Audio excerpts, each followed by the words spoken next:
How to fix Facebook post not showing on my timeline. In order for you to fix this issue, first of all, head over to your application Facebook. Once you're in this page, try reloading your page. If not, head over to your menu at the bottom right corner. And then simply move into your profile.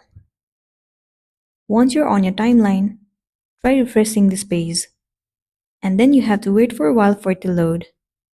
Once the page has been refreshed, now the next thing you want to try doing is head over to the settings of the device, move into general, and then head over to iPhone storage. Now what you want to do is search for the application Facebook. Once you find it, head over to it.